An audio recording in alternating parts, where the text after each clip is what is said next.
So, just thinking about the fodder beet market, John, there's crops being grown in the UK since 1977-78 with the monogerm varieties.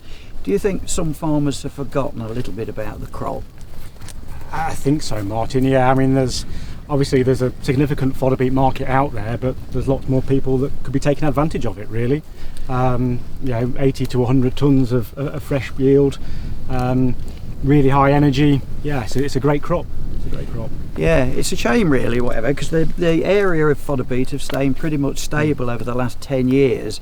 And we've seen a big increase in maize and farmers growing maize very, very successfully. But yeah, I suppose the benefit of the fodder beet is with its very high ME content.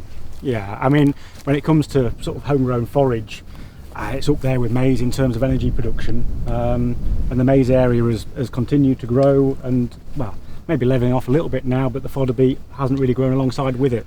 So yeah, there's an opportunity there, I think. It's such a shame really, because say there's huge benefits with the fodder beet crop, but I think really the plant breeders are really starting to deliver now a little bit. We've got some fantastic new varieties coming through to the UK, haven't we? Yeah, and the site that we've got here today, there's obviously the varieties that we've been selling for a few years, like Robos, that really consistent performance. But then newer varieties like the Fosima that we've got here, it's the highest yielding thing we have. And new varieties under test all the time.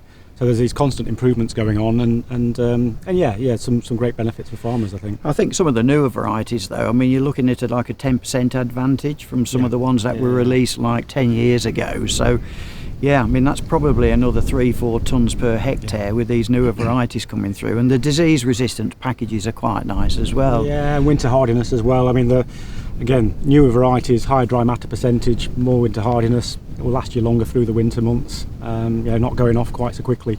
Yeah, well, I think there's a really big benefit to growing some fodder beet.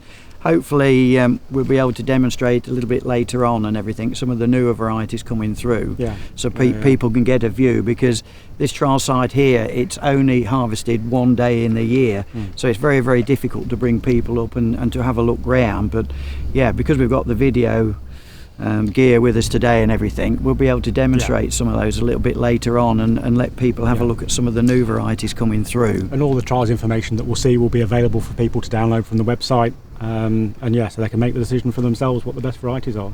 Hey, brill.